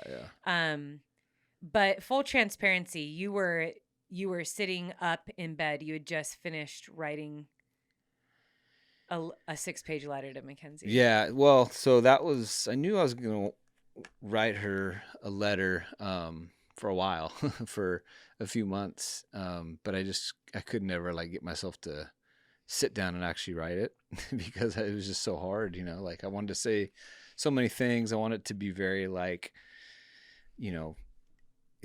I wasn't summarizing her 18 years and me parenting her for that long, but I definitely wanted to have some substance to it, and I'm a man of very few words, and but so 6 pages is a lot of words for me. But yeah, it was one of those things where I couldn't write until like the 11th hour. So, but yeah, I got it done. And I gave it to her Sunday. So I walked into the room after he had just finished writing that, and he's like, I finally wrote that letter. Yeah. And I just like looked at you, and then I just started bawling. Yeah. And I crawled into bed next to you and I just sobbed. Yep. I did. I cried like ugly crying. Yep. And I didn't know where that came from. I was like, it was like so deep. Mm. And I think at one point, as you were hugging me, I just said, I didn't want it to end yet. Yeah. And it's not, through the months, people have, and I think people mean well when they say this. It's kind of like you don't know what to say, like when someone loses, someone in their life, someone dies, like they want to say things like, "You're so strong, you're gonna get over it. Like it's you're gonna be okay." And it's like, they mean well. Sure. you know, also people don't always know what to say Yeah. when they know that something is sad. Like what they're really trying to say is like, I'm here for you. I care. I can feel what you're going through. And so I've learned, like, I know I don't always say the right thing, but this idea of like, I've gotten it many times. Well, you should be proud of her. And I'm like, this is definitely not an issue of whether or not I'm proud of my daughter. Yeah. Yeah. And this is 150%, like, so 2000% Yeah. so excited for her. I mean, Sure. this is what we dream and hope and pray for our children, Yep. is that they will be released into the world going after their dreams and hopefully on a solid, stable path. You know, like our daughter graduated from high school and is going to college. Like, that's amazing. Yeah. What a gift. What an amazing opportunity. So this is definitely not me not being proud of her. Yeah. This is the end of a season Yep. that we loved so much. Yep. And a season that we dreamed about before we had her. Yep. I mean, I still remember how excited you were when you found out that we were having a daughter. Mm-hmm. When we saw that it was a girl on the screen. And you cried. And, you know, I can say, looking back, that you, Eddie, have always been so happy to be a dad. And you have been a wonderful father to Mackenzie. And from the time she was 3 years old, you started taking her out on daddy-daughter outings. And you have thousands of pictures of all your one-on-one time with her to show for that. So many memories. And that's what the sadness is. Yeah. Is we don't get to see her come home every day. We don't get to be up close and personal with everything that's going on in her life. Like, it isn't just that we're cheering for her games. Like, we know the ins and outs of, like, her friends and her dreams and like snuggling on the couch and sitting around at the dining room table and sharing stories. And I mean, one of her favorite things is going out for coffee. I mean, how many Saturday or Sunday mornings have we spent going out to breakfast with the kids? I mean, it's like one of our favorite pastimes. We just sit and we laugh and we talk, and it's like we have great conversation. And you build up all of these routines. You build up all of this, like, this is just what we do. Yeah. And then it ends. Yep. And it ends in a way that is so wonderful and exciting for them. Right. You know? And I think that is what the toil is. The toil is that you as a parent are looked up to as their greatest cheerleader. You are the one that has been their rock, that they have leaned on you. They know they can depend on you. They know they can trust you. They can talk to you about whatever it is that's going on in their life. They know that you're going to be there. They know that you love them. And now they know that they can take a step onward without you because of that. Right. Because you've built that up over the years, all that confidence, all of that belief, all of that, yes, go after it. And now they're actually doing that thing that you've encouraged them to do. And you're like, but wait. But don't do it. it. But don't do it yet. Not yet. And it's this severing. It's like this, I can't believe how many people messaged me who have been through this and have said, in a weird way, it's like a death in the family. And the first time someone messaged me that, I like lost it. I just started crying. I go, that's what this is. This is that feeling I have not felt in a very long time, where, and I get it. I mean, because people have followed up, she'll be home for Thanksgiving and Christmas, and she'll be home in the summers, and da da da. And I'm like, okay, that's not it. It isn't like, I know that I'm going to see her again. Heck, we're going back out in 2 weeks to watch her first meet. And then we go back 2 weeks after that to watch her for the parent family weekend. And you and I have a schedule where it's like we could fly to wherever their races are. Like we're 6.5 hour drive away, right? But that isn't what it is. Yeah. It's not that, oh my gosh, I'm never gonna see him again. It's literally like the death of this season that you've been living for the last 18 years. Yep. And it will never be the same again. See, when she comes home for Christmas, she's pausing before she heads back out. When she comes home for summer, and as she gets older, those times are less and less, and they are filled with less time with you. Yeah. And I think in speaking with some other friends who have 1 and 2 kids in college, or kids that are like now 20, 21, they're like, yeah, when they come home, it's like you still never see them. Yeah. Like, Yeah. like they're living adult lives. Like they're not coming home to, they're not turning in their phones and, doing all the asking you like what the family is doing on the weekend. And, and they're not going to be so verbose with all the information of their relationships and what everything that they're doing, right? It's realizing that their childhood is done. Yep.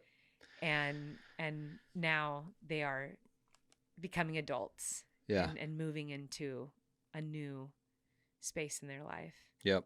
Yeah. It's for me, it's you said it's different, right? Like, and I wrote that to Mackenzie in the letter where, it's like you said, it's so exciting for her and for a college student to go and kind of launch off into these new experiences. And for the parents that have poured into that child for those years, it's like something is taken from you, or like you are sad now. You don't want that to go, and you don't want them to go. Because I was trying to think of like why, like I did not. Okay, I'll just be honest. I didn't think it was gonna be this hard. Like for me, I knew it was gonna be like, all right, I'm gonna be sad for a day, but then I'll be fine. But I think these past few months, like, so I'm not super emotional at all, but like there was a day, I don't even think I told you this, but the day after, the Saturday she had her last like race in high school, and she didn't go on, and I knew that like, okay, that was it, like her last like track meet or whatever. And I remember the next day, getting up super early and going for a walk, and for whatever reason, it like hit me, like I just started crying. And it wasn't because like she had a bad race or didn't make it. It was one of those things where it was like, I knew it was like the end of May, and that was like a chapter that's been closed, right? Like no more high school running. Okay, that's done. And then I knew like around the corner, okay, the next is prom. All right, next is graduation. Next is she's moving to college. Like all these things were like going to be big kind of book closing, chapters closing, and those weren't ever going to be the same, right? There's not another season in high school. There's not another graduation. Like those are done. And I knew that those were coming. So for whatever reason, I just like was on a walk and just like lost it. And I was like, out of all the times I like get up so early to go on this walk, and I'm always by myself. For whatever reason, I like turn the corner, and it's like Isaiah's friends, like parents, are like walking towards me. No way. And I'm like crying, and they like look at me, and they're like, but they didn't say hi. They like knew something was up. They're like gave me this like look, and I just like kind of put my head down. I didn't say anything, and like it was still kind of weird. Like, I hope Eddie and Sally's marriage is okay. Yeah, like man, something's up. But so I knew from like that time in May that like to now that it was like there's gonna be so many things that are gonna be done, and it's just gonna be different from here on out, and I think that's what that was like this past week. It's like you were saying, it's like things are just gonna be different. We're stoked for her. We know we're gonna see her like all the time, like coming back or whatever, but things will never be the same. And we're kind of done in that season. We're done raising her. We're done getting to see her all the time, as her dad, right? Like, so I think, the thing that is the hardest, it's like you said, it's going to be different from here on out, and and it's the way it is. And I was explaining that to Mackenzie. It's a good different for all of us, because it means you're growing up and you're, pursuing goals and dreams. And but it's just there's a sadness to it as well, because you're um you have all these, like you said, routines and memories, and they're gonna be different. So yeah, so that's it hasn't been easy. Has Yeah. not been easy. I think so continuing on in that storyline, what happened was Eddie and Isaiah, because they drove out, they wanted to bring some stuff. So they drove the car out with more of Mackenzie's belongings. Mackenzie and I flew to Phoenix. I got a rental car and we drove to Flagstaff. So that's a 2-hour drive from Phoenix to Flagstaff. So we had 2 cars. And what was going to happen is Eddie and Isaiah were going to drive home. Then I would drive back to Phoenix and fly out, drop off the rental car, also get some alone time. But, that Saturday or Sunday morning, Sunday morning, we dropped off all the stuff, and then we knew, like, we're all going to say goodbye to her right now. And, we walked outside, and this advice, it is good.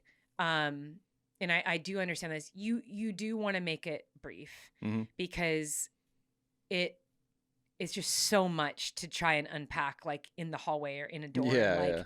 You have to say what you need to say. And I think looking at just the dynamics of our family, like we're so close, like all 4 of us are so close. Like Mackenzie and Isaiah are so close. You and Mackenzie are so close. And me and Mackenzie are so close. And all of us have a very unique, precious relationship with her. And I think that is what was like, I think that was overwhelming for her. Yeah. To have to say goodbye to all of us, right there in front of the dorm. And so, that was hard. And I don't think I was super eloquent with my words, but I think just over and over, I was just like, I'm just so excited for you. And, obviously gonna miss you. And then of course I was just welling up. I hugged her over and over again. And then you and Isaiah left from there. And I still had the Airbnb, like the whole house all by myself for like another 24 hours. So I left, and that was like goodbye. So I went down to the downtown and just kind of strolled through the shops, because I didn't want to go back to the house yet. Yeah. I wanted, so like that's where I bought the Flagstaff all the hat souvenirs, and like yes. all the souvenirs you for went down Eddie. there. The overalls I'm wearing right now. I bought these overalls. Was I using Shopee as therapy? Maybe. Yeah. I don't know. We all benefited though. I That's don't all really, right. I'm not a big shopper, but like I was definitely do that. I bought Mackenzie this cool bookstore that was there, this little yellow heart rock that's like a wind chime on the inside. So you pick it up and it sounds like a wind chime. Nice. And so I was like, oh, I'll get that for her. She had left some clothes at the Airbnb, and I didn't, when I got back, I had seen that, and it was one of those things was like, well, we're coming back in 2 weeks. I could drop them off then. I hadn't given her my card yet. I was going to mail it. And so I didn't really talk to her much, like after we had all already said goodbye. I think so after I shopped, I went back to the Airbnb, and I think I cried for like an hour. And then I wrote the post, about saying goodbye. And then I went and ran up Mount Eldon. And after that, I went to Whole Foods and got some dinner at Whole Foods, because it was really late by this time. And around 8:00, I was like, hey, because she had a meeting with her team. She had a team meeting. And I was like, give me, why don't you give me a call after, right before you go to bed? Yeah. So we did a little FaceTime, and she was so excited because she'd gotten all her gear, all the NAU gear, like the warm-ups and the practice gear. I mean, they get a big Adidas is their brand. And so they get this big haul of stuff. And so she's like showing me everything, like just so excited. She's telling me about the night, and she was happy. she's so happy. And I'm going to hold it together right now. But Mm-hmm. I told her, I was like, hey, I go, you did leave some stuff here. Also, I do have a card for you that I haven't given you yet. I go, I could bring it by in the morning. And she kind of like hesitates a little bit. I go, I will bring it by and just drop it off when you're at practice. She's like, yeah, let's do that. Mm. And there was this moment that my big mama heart was like so sad that she was like, no, I want to see you again. Yeah. No, I want to hug you again. And but I knew like that was also like a really good sign because she'd already said goodbye and she needed to be done saying goodbye, like she needed to just move on from that and dive into college. And so, I got up this morning and I ran and I said good morning to her on the text because they're so strict with their dorms, like you cannot get in. Yeah. And today was it was a special move-in day, so people with like the official move-in day is I think Tuesday through Friday or Wednesday through Friday. So there's a little bit of people moving in, but this was still like so early in the morning. And I was planning, I changed my flight to an earlier flight. So I was basically going to drop off it was like a gift and a card in her clothes, like in this bag, and then just continue on. And so I just said good morning. And she's like, oh, hey, she's like, if you're going to come by, like I haven't left yet. I don't leave for practice for an hour. She's like, and if the door is locked, just leave it outside and I'll come and get it after you leave.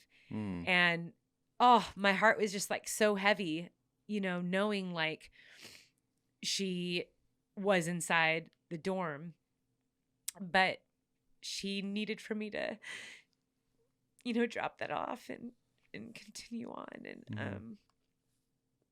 And so that's what I did. I had this bag and I was like, hey, I'm here. It is locked. I'm going to leave it against the door. And she's like, all right, well, let me know when it's there. And I was like, oh, it's already there. I'm walking away right now. And so, I don't know why for me, that was the hardest part. And I called you right after that. And I was like, she didn't want to see me. And, you're like, no, she did want to see you. She needed to have the goodbye be the day before. Yeah. And that right there, although it took me like an hour to process it all as I drove along, after like the first hour of driving, I realized like how healthy that was. Yeah. And I was like, that's actually what I hoped for her. Mm. And I think that's where the wrestling comes from. It's like, you want them to fly. Yep. You don't want them to keep coming back and saying like, I'm not ready to fly. I don't think I can fly. I don't think I'm strong enough to fly. You want them to be like, all right, Mom, I love you. I'm going to fly. And, if I need anything, I'll let you know. Mm. And I know you're there. And I think that was, this morning, that's just what I felt. It was like, I love you. And, but I said goodbye. Yeah. And now you have to go. And 20 minutes later, she sent me a selfie of herself with just tears coming down her face and so sad. And she's just like, I love you so much. And I said, these are the best. I texted back and I said, these are the absolute best days of your life. Yeah.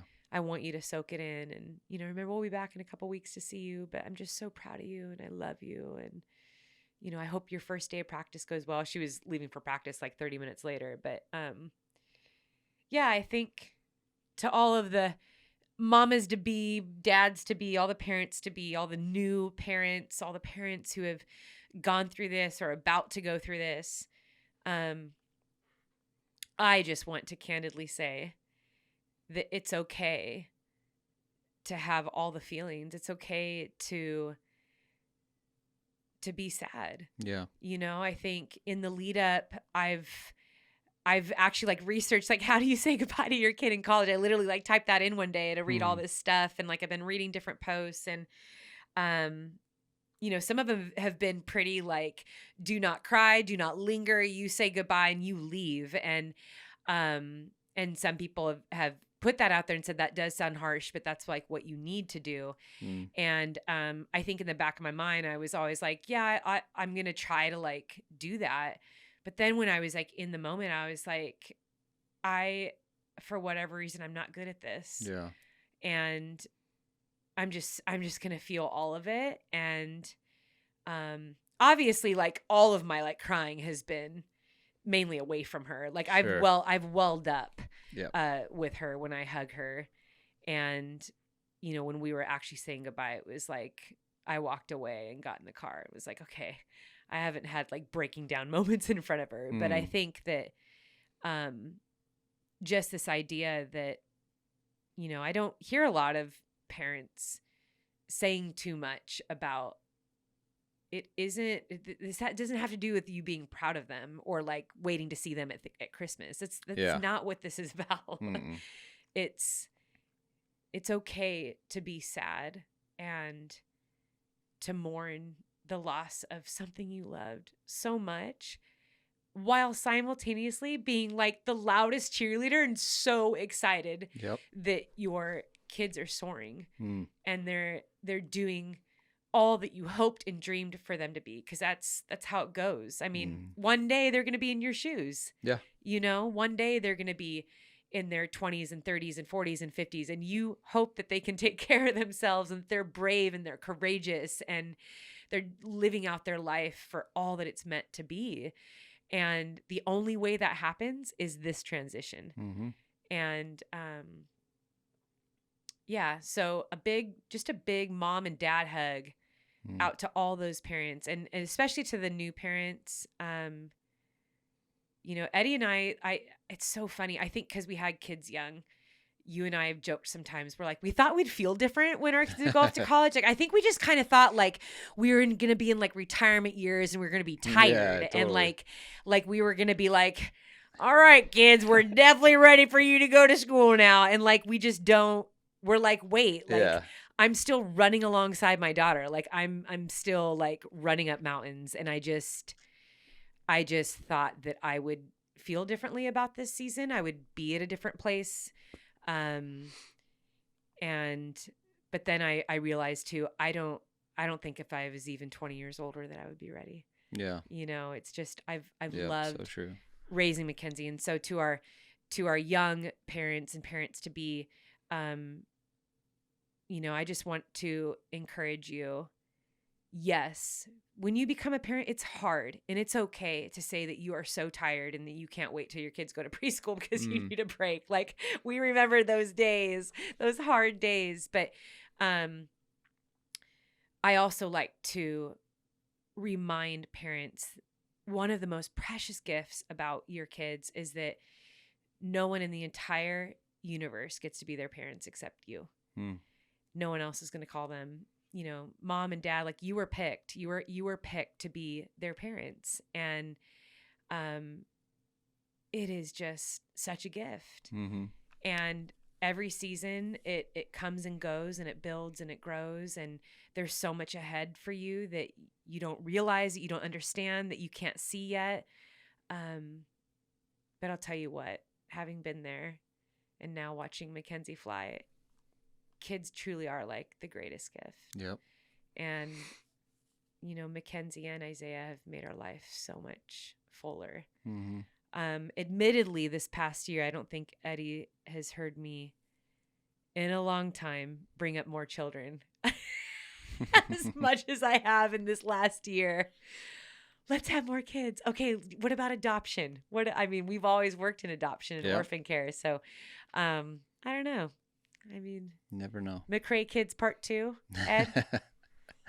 We're getting just Never emotional know. over here. We do love children. I mean, yes, we do. That's when I think of our dating years, that's where you and I fell in love. Like, we were always working with kids, whether it was at summer soccer camps or working in orphanages, you know, as soccer coaches, you know, you as an elementary school teacher. I mean, we've always worked with children. So I think, I've always been a part of our journey together. Anything you want to add to that, Ed?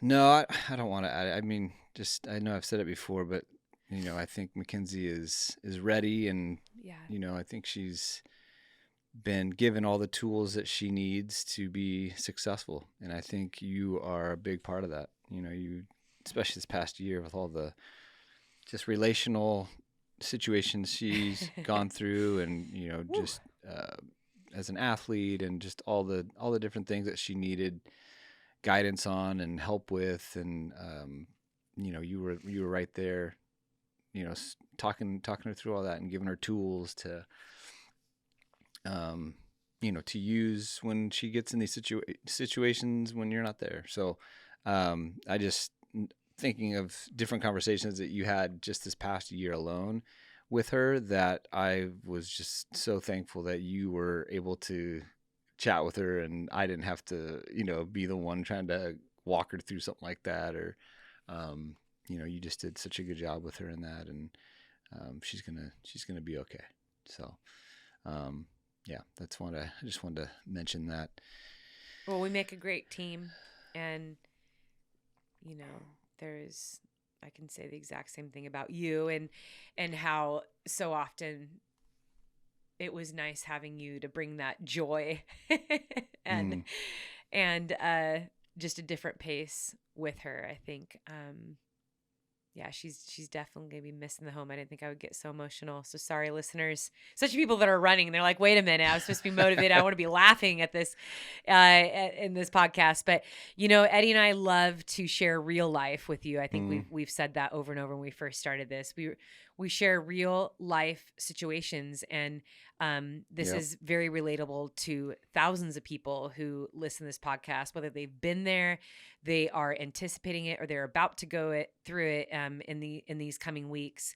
Um, you know, Sometimes what helps us the most is knowing that other people have been there before, Yeah. and knowing that we're going to be okay. And I think that this week, the outpouring of messages and comments on the post that I did, it was so encouraging to me. Mm-hmm. And in ways that I didn't think that I needed. I think I've always kind of prided myself, like, I'm going to be fine. Like, I kind of know what to do in this situation. Like, I'm a good communicator. Like, I know how to handle my emotions. Like, I'm, you know, Yeah.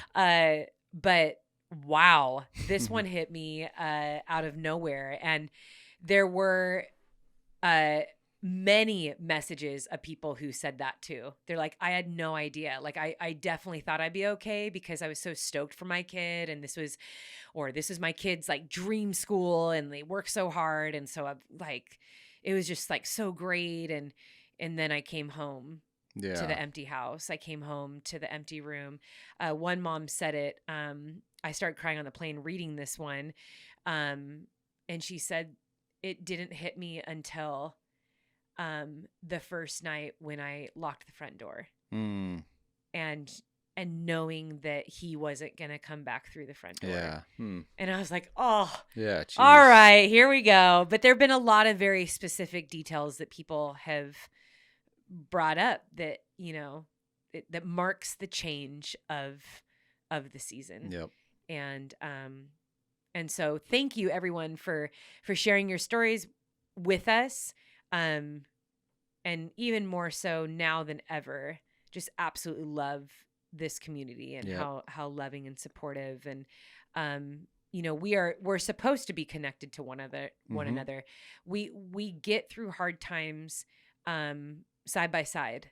We're not supposed to go through these things alone. And so um yeah, we want you to know that we see you in all of this. And I think a lot of people too listening are feeling this in other seasons in their life. Not just in sending a kid off to school. It's moving overseas, it's changing a job, it's, like I said earlier, it's the end of a relationship, and Mm, it's just it feels like a deep, deep ache, a deep wound that may not heal. And I think that is so human. mm-hmm. That's what makes life beautiful and painful all rolled into one. And that really is a real life. That's the mark of a real life, especially the older we get and the more people that come into our circle. And as we move through these years, we realize that we have a lot of seasons that are beautiful and have deep ache all at once. Mm-hmm. And the beauty is in sharing that and looking around you and always seeing that there are blessings around you. And yeah, there is a lot of pain around us. And we're supposed to walk through and encourage each other every step of the way. I think that a lot of times it's the ache that we identify the most with people. And I think this is a moment that a lot of people understand. Yep. And yeah. So. Yep. Well, you said it earlier about how this is real life on this podcast, and so I'm just going to be real right now. We don't have any time for Q&A because I'm hungry and we need to go eat. And this is a long podcast. I know. So we're going to And we told Isaiah that we were going to take him out to dinner tonight. So we're saving the Q&A for the next one. Yeah, which we'll be doing tomorrow. But yeah. Eddie, I really appreciate your candidness and tenderness on this this podcast. Yep. And sharing that story. Well, I love talking about Mackenzie, so. Yeah, you love your Kenzie girl. I do. So yeah. But I also love to eat, so let's wrap this thing up. So we're going to wrap this up. Listeners, thank you so much for letting us join you wherever you are. We are so proud of you. We are grateful for you. Mm-hmm. We love you, and we want to encourage you to keep choosing strong in all you do.